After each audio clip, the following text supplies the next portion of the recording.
Não sei se eu te respondi.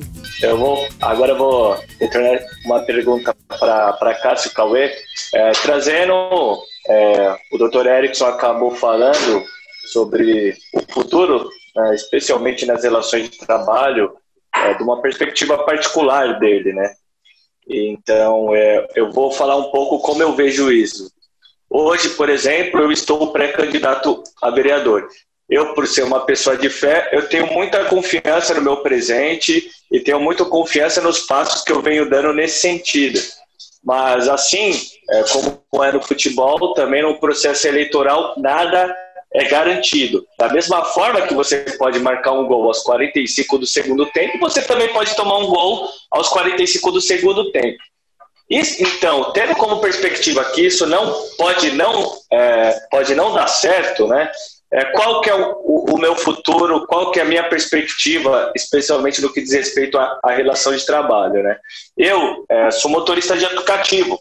Então, quando eu olho para a sociedade brasileira, aí a gente pensando a dinâmica de vida de um motorista de aplicativo, para que tenha corridas, para que você consiga ter ganhos consideráveis, para ter um mínimo de renda, para conseguir pagar as contas, para conseguir garantir o leite de casa, para conseguir pagar o aluguel e etc, etc, você precisa de uma população com renda, né?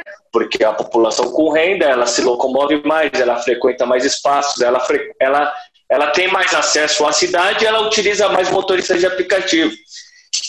Para além desse problema econômico-social que o Brasil passa, né, de milhões de pessoas passando a não ter renda, que inclusive o Dr. Erickson falou que infelizmente ele teve que encerrar 10 postos de trabalho, então a gente tem muitas pessoas desempregadas. E isso faz com que muitas pessoas, milhões de pessoas, fiquem sem emprego, fiquem sem renda. E no caso, né, os trabalhos por aplicativo, eles chegam no Brasil, eles crescem, e eles acabam sendo a única alternativa de renda e emprego para milhões de pessoas. Ou seja, para além de muitas pessoas sem renda, o que diminui, né, a demanda dos aplicativos, você vai ter muitas pessoas que vão ter o aplicativo como uma única alternativa de trabalho. Ou seja, os aplicativos ficarão sobrecarregados, né, de trabalhadores, enquanto vai ter uma diminuição na demanda. Então, de fato, para essa dinâmica de trabalho, que é a minha, existe uma grande preocupação de como que vai ficar isso, quais serão o futuro, embora tenha ocorrido mobilizações de trabalhadores por aplicativo, inclusive tem uma PL que vai garantir alguns direitos, no caso, para os motoboys, para os entregadores, só que é uma categoria que é muito dispersa. E eu acho que é uma dificuldade que os sindicatos, é uma transformação que os sindicatos vão precisar encarar, doutor Erickson, especialmente quando você diz, né, esse crescimento do trabalho remoto, esse crescimento do chamado home office, do trabalho em casa, porque as pessoas acabam ficando mais dispersas, fica muito mais complicado, né, a reorganização, a organização e a mobilização dos trabalhadores, né? Então, essa é a perspectiva que eu tenho, né, para o meu campo de trabalho. Agora, eu gostaria de passar essa pergunta também como uma reflexão para a Cássia e para o Cauê, como que eles enxergam, do ponto de vista particular, né, esses próximos anos, esse futuro, né, no que diz respeito ao trabalho, no que diz respeito à dinâmica de vida especificamente de cada um. Quer falar, Cássia, por gentileza, primeiras damas? É uma pergunta bastante difícil, o Pássaro, porque eu sou advogada trabalhista, né? A gente já vem numa situação de insegurança há algum tempo, né? A reforma trabalhista, que tirou direitos dos trabalhadores de uma forma muito agressiva e diminuiu de uma forma direta o acesso do trabalhador ao judiciário, já trouxe muita estabilidade, muita insegurança para a área jurídica trabalhista. Somado a isso, independente da questão do vírus em si, o governo atual não é um governo que nos traz firmeza, nos traz segurança, que a gente mantém um Estado de direito, de que as instituições vão ser respeitadas, que se você tem segurança da lesão de um direito, segurança de uma pretensão resistida, como a gente diz, que você pode acessar o judiciário e que ele vai te dar a melhor resposta. Né? Então, a gente já vem também com essas inseguranças todas, que está muito relacionada à própria política do Estado. Então, no nosso meio, é insegurança geral. O que eu acho que a gente tem que fazer e deve fazer é se preparar para os desafios futuros, é estudar, é buscar as melhores respostas e tentar, de alguma forma, estar realmente tranquilo, seguro e procurando os melhores caminhos para lutar até onde a gente puder, né?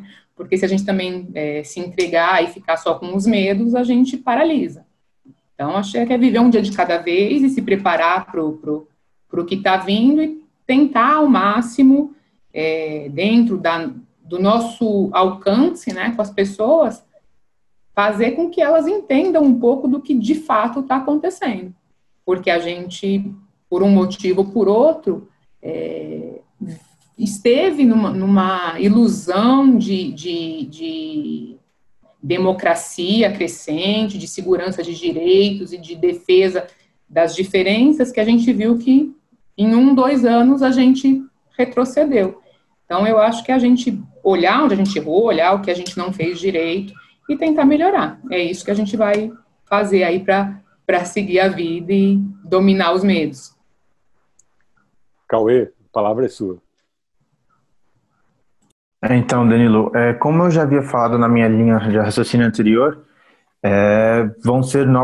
terão novas relações de trabalho, como já vem acontecendo, e isso deixa de fato um pouco preocupante, né, por conta da perda de emprego de muitas pessoas, não só por empresas como a do Dr. Erickson, que não tiveram opção e tiveram que cortar esses postos de trabalho, mas também de outras empresas que o fazem por opção, que eles entendem que dessa maneira eles podem aumentar o lucro. Mas é aquilo que a Cássia está falando, a gente precisa realmente procurar novos meios para viver nesse novo mundo, né? A gente tem que procurar estudar, a gente tem que procurar evoluir, a gente tem que procurar buscar o conhecimento para poder quebrar mais uma vez essas barreiras, né? Porque já teve que quebrar barreiras anteriores, então a gente tem que continuar lutando para quebrar essas novas barreiras que vão surgindo por conta dessa perda de direitos trabalhistas que vem ocorrendo nos últimos anos.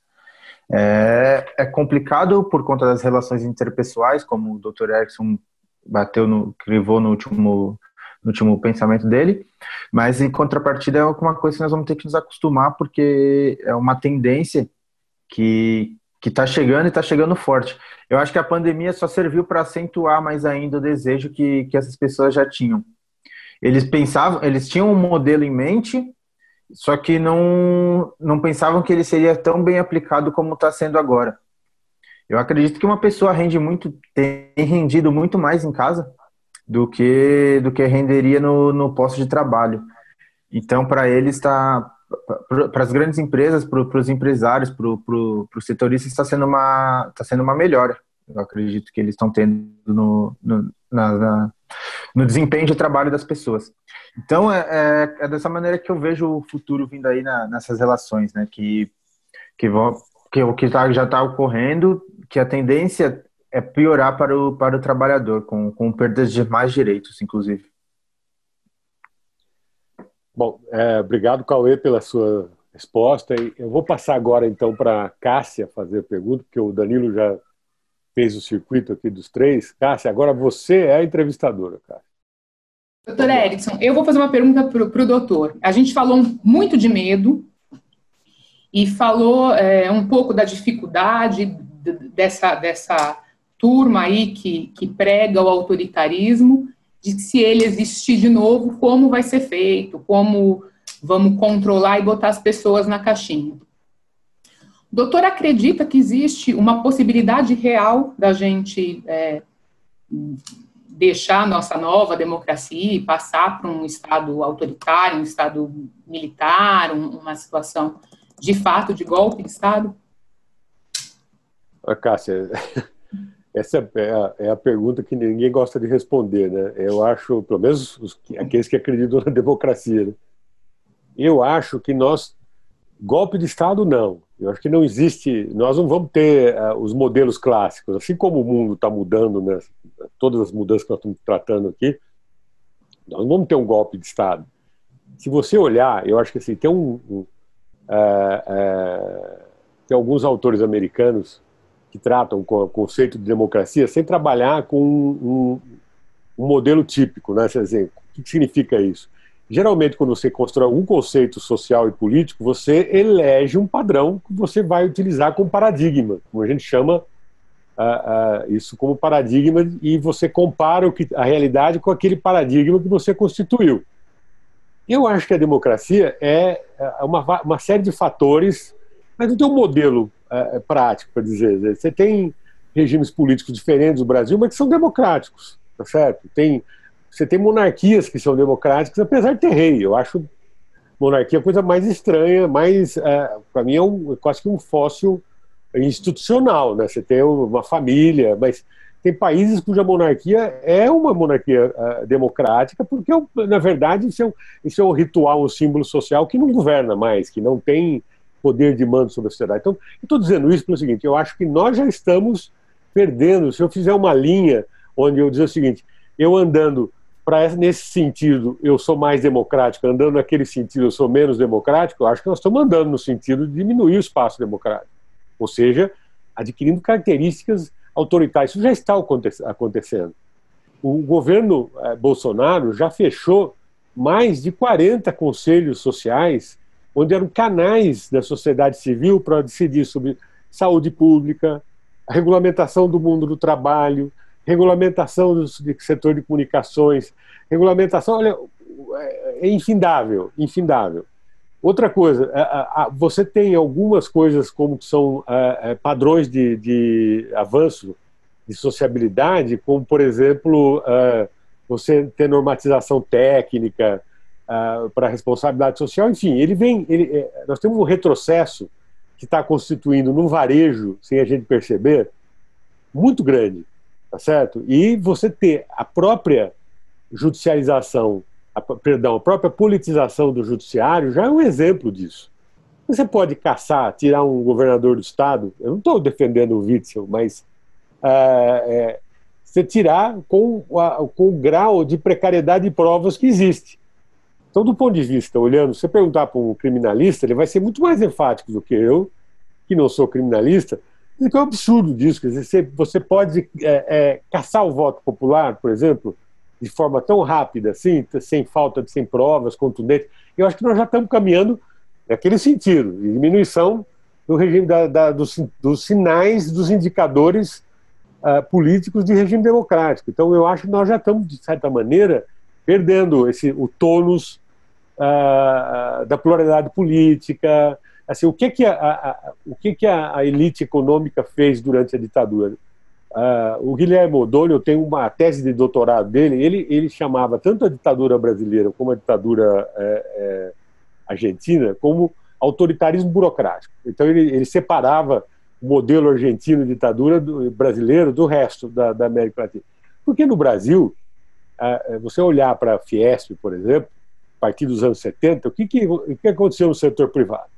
Primeiro que os industriais, lá nos anos 40, nunca abandonaram sua autonomia em relação ao Estado para suas organizações próprias. O Centro de Indústria do Estado de São Paulo, o Ciesp, nunca deixou de existir. Ele não está dentro da estrutura sindical. E o Fiesp começou a organizar as associações nacionais de indústria, que nos anos 70, com a ausência da democracia, com a ausência do parlamento como interlocução de interesses, né? Porque o parlamento, queira ou não queira, ele é gestor de conflito de interesse, né? Ali passa o interesse do capital, do trabalho, o interesse das identidades sociais, dos grupos religiosos, das comunidades locais, das comunidades étnicas, que nem populações indígenas, quilombolas, enfim, toda a diversidade social deve, no modelo da democracia liberal, passar por dentro do parlamento. Mas estando o parlamento, durante o regime autoritário, manietado, reprimido, limitado pelo regime militar, o setor elite econômica não se apertou com isso, não. se olhar historicamente, as associações empresariais se multiplicaram ao longo dos anos. Então, o lobby se fazia através dos corredores dos ministérios em Brasília.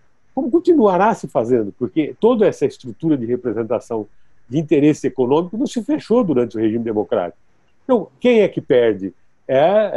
Nós temos o Danilo já disse que ele é pré-candidato. Se ele virar um parlamentar, eu aposto num sistema que passa a perder efetividade, porque no processo de globalização, no processo de velocidade das comunicações que nós vivemos, o parlamento é um processo de construção de consenso muito lento.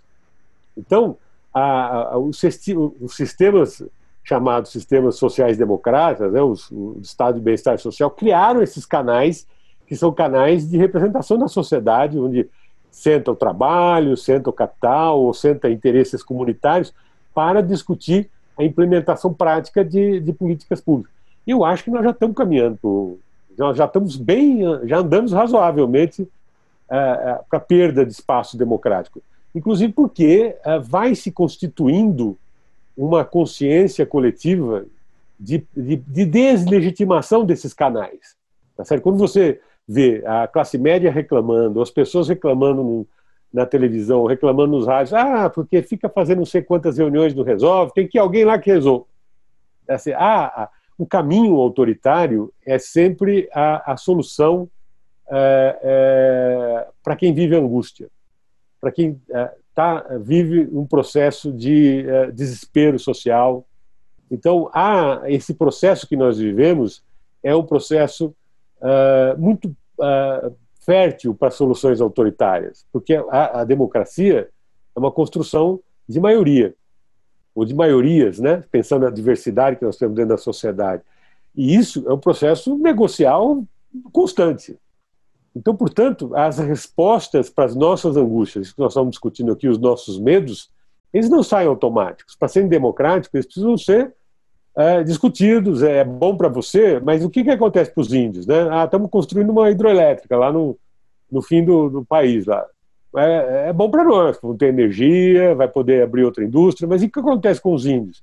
Lembra o processo que foi doloroso de negociação com as comunidades indígenas para poder fazer o projeto da hidrelétrica? Então, a sociedade, o sistema político-democrático é um sistema mais sofrido, mais angustiante do ponto de vista para o tamanho do desafio que nós vivemos hoje e para a profundidade dessas angústias desses meses que nós vivemos hoje. Né? Eu acho que nós vivemos um momento de mudança muito parecido com, eu acho assim, pós-guerra, renascimento, momentos drásticos da sociedade, porque quando as pessoas falam, acho que não é da geração do Cauê, fala assim, eu perdi o chão, né? Assim, o chão no sentido assim, eu consigo ver as coisas funcionarem do meu lado. Eu acho que o que vivem os jovens hoje, as pessoas que são velhos, vivem, são frágeis, ou as pessoas que estão abandonadas, são excluídas sociais e moram em espaços domésticos muito restritos, que tem que, você estava falando, que morar 3, 4, 5, 6, 7 pessoas em 20 metros quadrados. Assim, essas pessoas todas clamam por soluções rápidas. E também as outras, no lado oposto, as outras que olham a diversidade de gênero, a diversidade de orientação, a diversidade de opiniões políticas como desagregação da sociedade, né? Uma ameaça para a família, ameaça para o sistema educacional. Não é à toa que a coisa da mamadeira lá de piroca fez tanto, que é uma mentira clássica da eleição de 2018, que os bolsonaristas usaram. A coisa colou, porque isso mexe com os medos. Não, eles estão ensinando crianças a fazer sexo, estão ensinando adolescente a fazer sexo, né? Você adolescente não precisar da escola para aprender a fazer sexo, né? Então, a escola está para melhorar o grau de informação do adolescente na educação sexual, né? Então, assim, isso é matéria fértil para o regime autoritário. Então, eu acho que nós já estamos andando para ele, né?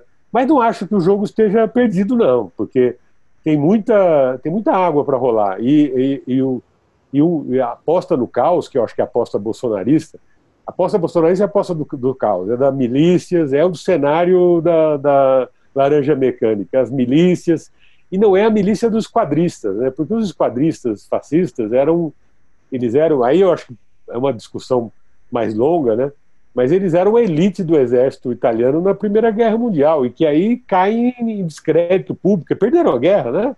Estão lá abandonados pelo Estado, pela sociedade, etc. Então, é um monte é um agrupamento social de gente ressentida, de gente cheio de ódio, né? De uma sociedade que os relegou ao segundo papel. Quando a Itália entra na guerra, coloca os esquadristas estão na primeira, né, na esperança da nação, enfim, todo o discurso autoritário da nação, do Estado, da pátria, e depois eles são relegados a um segundo plano, e aí eles aparecem no projeto do Mussolini como um conjunto de pessoas, social de pessoas ressentidas, com uma mágoa monumental, dispostos a praticar violência para corrigir o que eles enxergavam como a degradação da sociedade, o declínio. Então, a gente tem que olhar para esses grupos sociais ressentidos, olhar com atenção, ter política para dialogar com eles, conversar com eles. A gente não dá qualquer movimento social de mudança da sociedade, não pode deixar um grupo social ressentido com esse tamanho, tá certo? Ressentimento não dá em boa coisa, dá em violência. Então eu acho isso. Por isso é que eu vejo o caminho da religiosidade, não vejo com negativo, você entendeu? Porque gente que tem alguma religiosidade no coração não vai praticar o que os padristas praticavam, de violência contra as pessoas. Quer dizer, aquilo não pelo menos o que eu aprendi lendo o Evangelho, que eu aprendi pela minha formação de cristão, aquilo lá não é cristianismo, né? Mas eu estou misturando um pouco, muito ao gosto do Danilo, faz isso melhor do que eu, né? Ele tem muito mais competência do que eu para fazer esses cruzamentos todos. Não sei se ajudou, mas enfim, era isso que eu tinha que responder. Agora eu vou perguntar para os meninos. A gente falou muito de medo, e falou muito de não paralisar, de continuar trabalhando, continuar lutando, e a gente sabe que a gente só se movimenta, só se motiva com coisas que nos faltam, né? Com coisas que a gente quer conseguir, com coisas que a gente quer conquistar. Hoje, o que motiva vocês? Vocês acordam com vontade de fazer o quê? Fala primeiro, Danilo. O que nos motiva é a esperança, né? A esperança que a gente tem, a garra que a gente tem de uma mudança, o anseio que a gente tem por uma mudança hoje.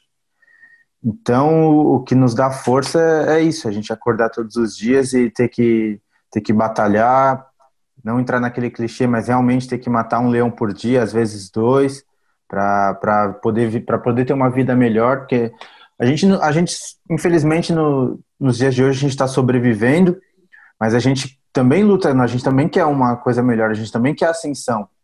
Não por conta de status ou por nada, mas a gente quer ver nossos amigos bem, a gente quer estar bem, a gente quer ter um pouco de comodidade na vida também.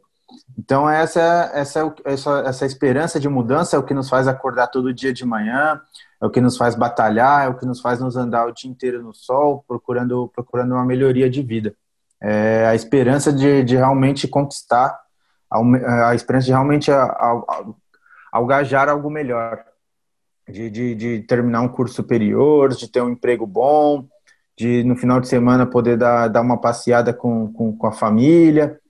Então é o que realmente nos faz, é o que nos movimenta, né? É o que o Mano Brown lá já dizia, o Danilo sempre gosta de citar, o sonho é o que nos mantém vivo, né? Então a gente tá procurando aí sempre o que a gente faz, a gente acordar de manhã e fazer nossas batalhas, né? O que nos dá esperança é isso, a nossa força para lutar.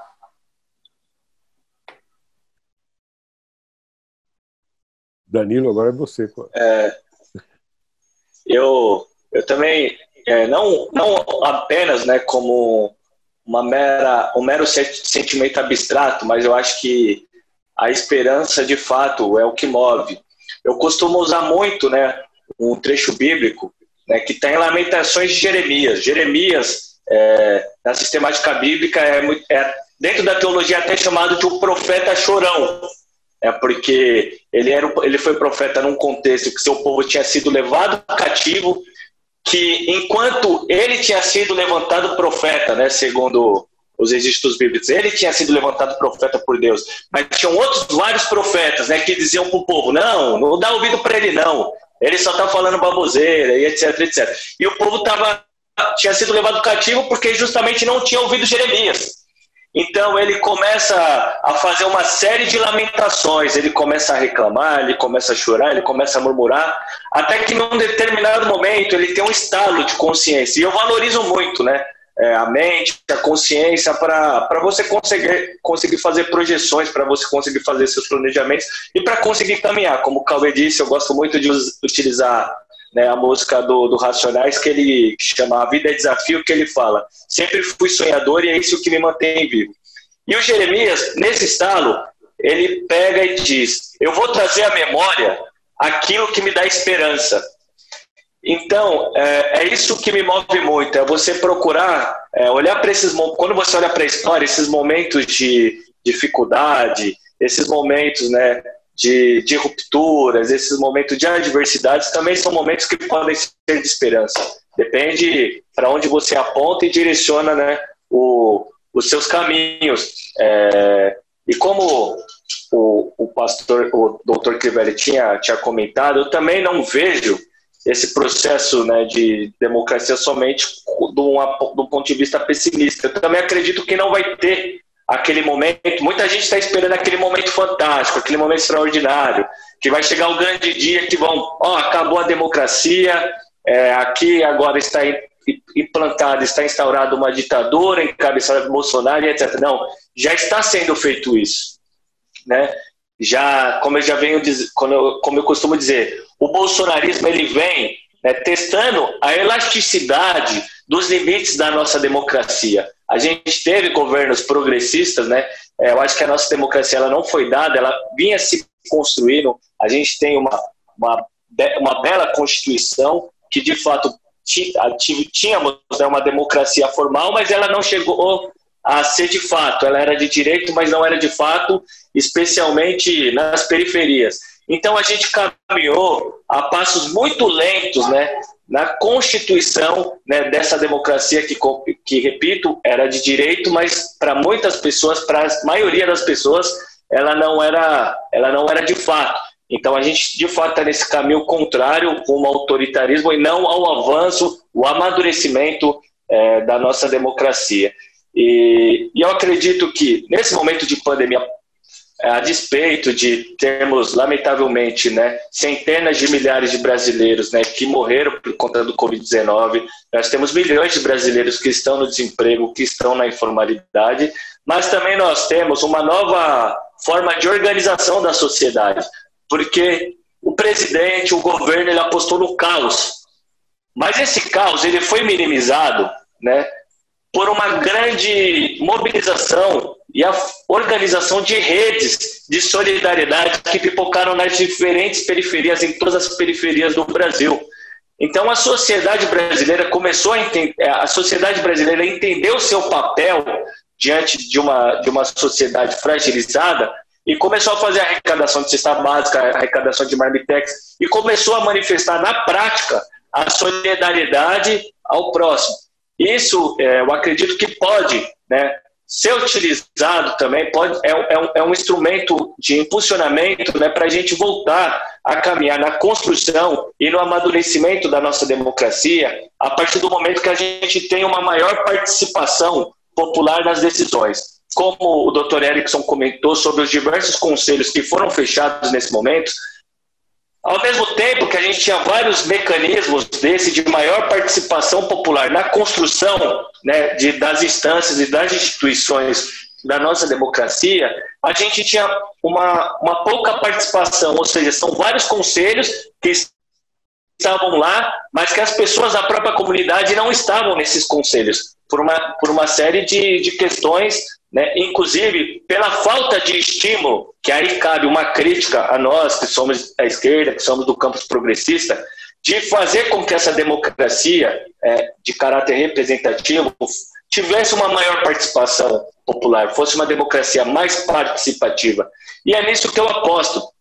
Como eu já disse anteriormente, hoje estou pré-candidato, né? E muitas pessoas descontentes com a política, a gente passou por um processo de demonização da política que acabou resultando nesse autoritarismo, e as pessoas estão totalmente desacreditadas nas instâncias políticas. Muitas pessoas, especialmente nas periferias, elas não veem o momento eleitoral como um momento em que elas podem decidir os rumos da cidade, os rumos do bairro, os rumos da nação.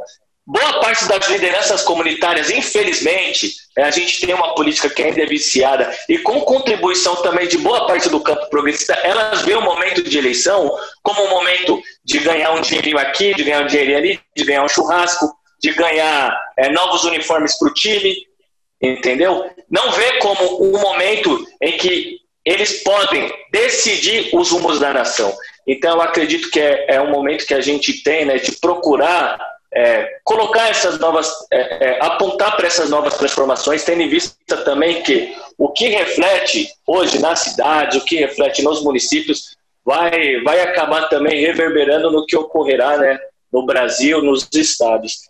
E eu tenho defendido que como que a gente pode fazer com que tenhamos uma maior participação popular nos processos de decisão. Quando alguém fala para mim, Dr. Erickson, Cássia e Cauê, pô, Danilo, você é um cara legal, eu acredito nas suas ideias, você é um cara idealista, um cara sonhador, um cara que é de enfrentamento, que tem um DNA de enfrentamento. A gente vê que se você não concorda, se você, pelas suas ideias, para defender as suas ideias, você bate de frente mesmo, só que sozinho você não resolve nada. Sozinho você não vai mudar, a política está corrompida, a política é suja, isso daí não vai mudar. Pelo contrário, você pode ser até corrompido por isso e se tornar mais um deles. É o que tem sido dito. E o que eu respondo? Eu falo, de fato, não vou mudar. Sozinho eu não vou mudar. Mas eu aposto numa maior participação da população nos processos de decisão. Então, o que eu garanto? Né? Eu garanto que se vai ter alguma votação que vá contra os interesses da população, dos trabalhadores, dos pobres, ou que seja a favor, o que eu garanto fazer? É mobilizar as comunidades, mobilizar as bases que a gente tem acesso e levar todo mundo lá para a Câmara Municipal e levar todo mundo para os espaços de decisão para olhar no olho, né, daqueles que se dizem representantes do povo, né, em 4 anos, mas depois esquecem e só voltam novamente no processo eleitoral, né? Então, eu acredito que isso é um momento de esperança, né? Um processo eleitoral das municipais que vão se expressar também, né, de um caráter estadual, num caráter nacional em 2022, tentando trazer a população para ser parte ativa, para ser o grande potencial das correlações de força nas instituições políticas do nosso país. É nisso que eu tenho acreditado e boto muita fé. Obrigado, Danilo, pela sua contribuição. Agora, Cauê Santos, é a sua chance de nos interrogar. A palavra é sua, Cauê. Obrigado. Minha pergunta vai para o senhor, doutor. Como você vê nessas suas relações interpessoais do trabalho no momento, como você entende que o senhor pode melhorar, o senhor enquanto empregador, o que o senhor pode fazer, não somente agora, mas no futuro próximo, para melhorar essas relações e não permitir que, por exemplo, dentro da sua empresa ocorra esse novo normal de todos trabalharem de casa, de não ter essas relações pessoais mais.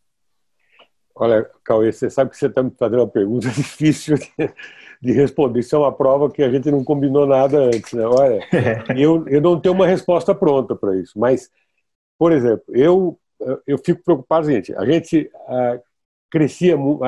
cresce individualmente nas relações interpessoais e no contato pessoal. Então isso no dia a dia, todo mundo conversava com todo mundo no escritório. Isso acabou. Então uma coisa que nós começamos a fazer, eu comecei a fazer, agora toda quarta-feira tem um seminário de formação, que é para discutir algum assunto importante. Agora, eu fico pensando o seguinte, as pessoas estão morrendo de medo de voltar a trabalhar no escritório. a gente tem proposto voltar um dia por semana. Eu falei assim, não, nós temos que ter algum contato pessoal entre nós. Então, a minha ideia é fazer alguma coisa assim. A gente faz, ainda dentro da pandemia, guardando o distanciamento. O escritório tem espaço suficiente para isso, com máscara, etc. e tal. Durante ainda, porque eu acho que vai longe esse processo, é fazer um café da manhã, reunir todo mundo, ou um happy hour. A gente vai para o escritório uma vez por semana trabalhar e fecha com happy hour, assim, um bate-papo. Porque tem pessoas que têm família que absorve muito atividade social, mas tem pessoas que são solitárias, né? E o trabalho é um espaço de construção de relações pessoais que complementam e integram as pessoas emocionalmente, completam as pessoas emocionalmente e dão mais segurança. Agora, dizer que eu tenho resposta automática para tudo, não tenho. Eu tenho pensado essas ideias como forma, claro, não vou fazer se for um happy hour, não vou fazer as pessoas saírem bêbadas.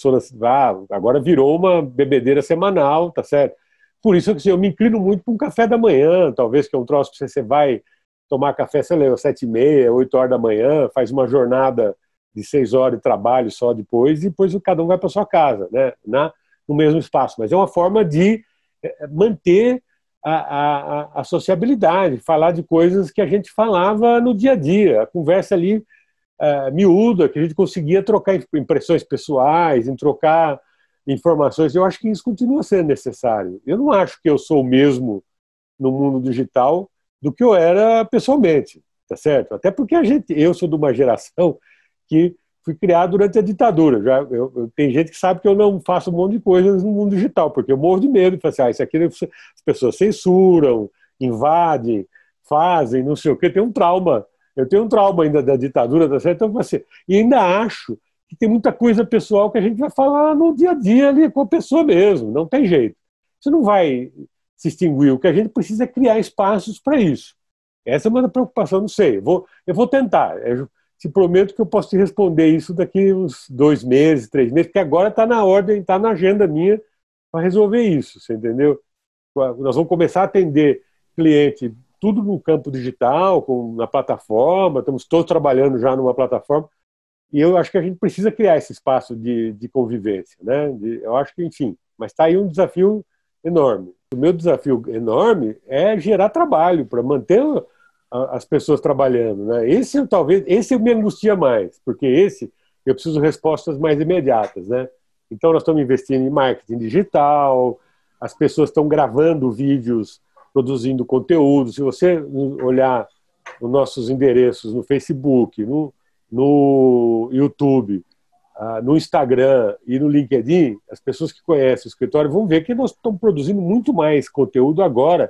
Mas por quê? Porque as pessoas precisam se adaptar a esses novos meios de comunicação, adquirirem mais intimidade, né? Mais tranquilidade, falar para a câmera, né? Eu estou aqui conversando com uma câmera. Eu sei que estou conversando com você, mas eu estou falando para uma câmera, né? Então, as pessoas adquirirem mais intimidade disso, nós estamos investindo muito nisso, que é para as pessoas enfrentarem o que vai ser o mundo do trabalho da advocacia digital, né?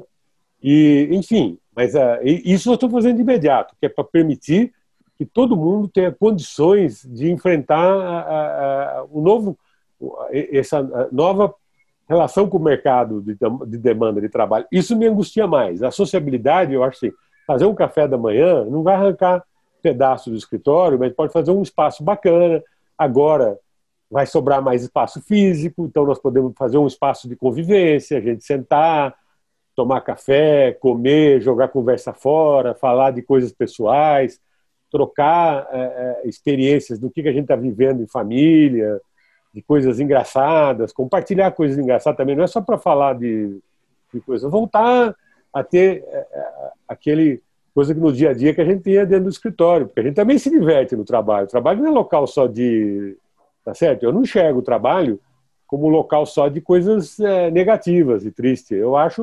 Eu me divirto, eu gosto do que eu faço, então eu procuro me divertir. Eu conto casos antigos, conto casos que aconteceram, clientes que ligaram contando coisas interessantes, obviamente preservando a identidade das pessoas. Eu fico contando as coisas, mas contar as coisas que a gente vive, as coisas que a gente vai nos surpreendendo no dia a dia, é interessante.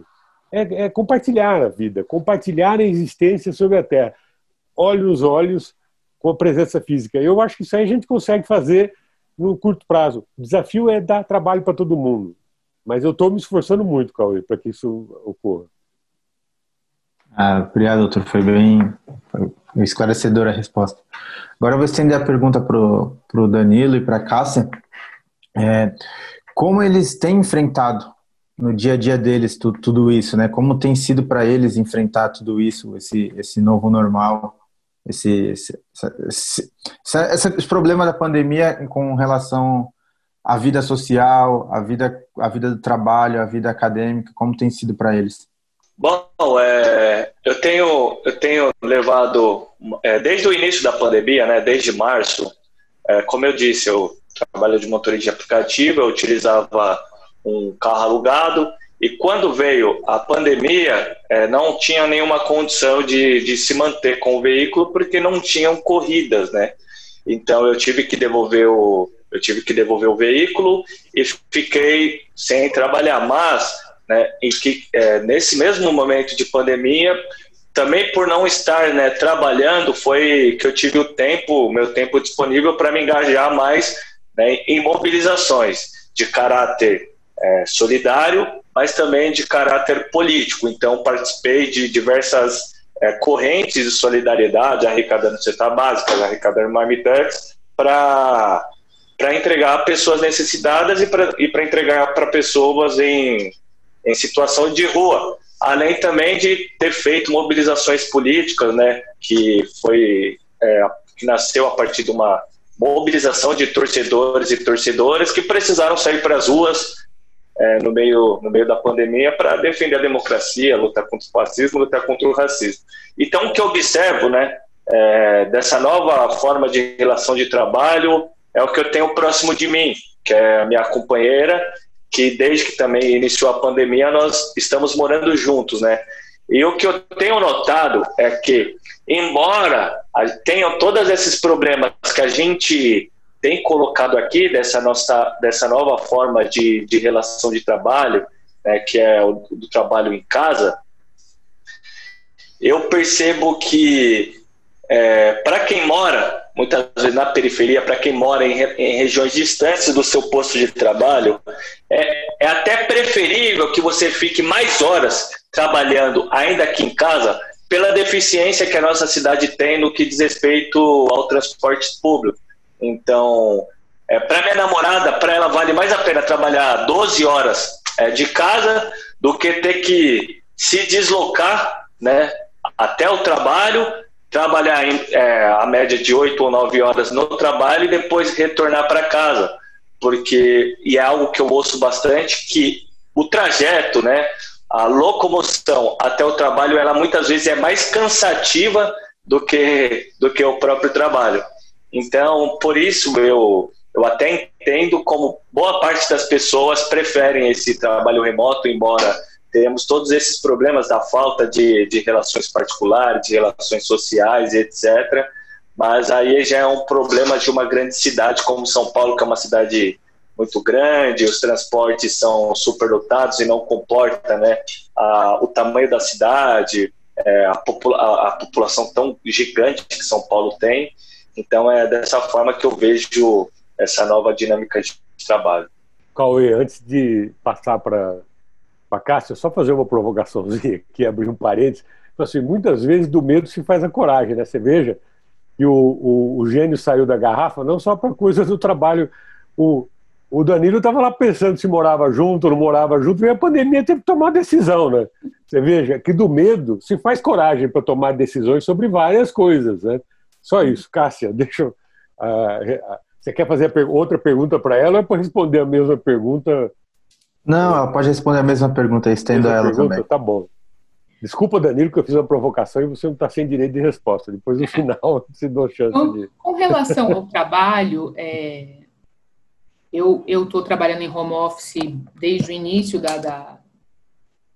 do isolamento, né, social. Eu acho que tem muitas vantagens em trabalhar em home office, a questão do deslocamento, a questão de você ter mais horas em casa, tem várias vantagens, né? Até uma questão de concentração em alguns casos.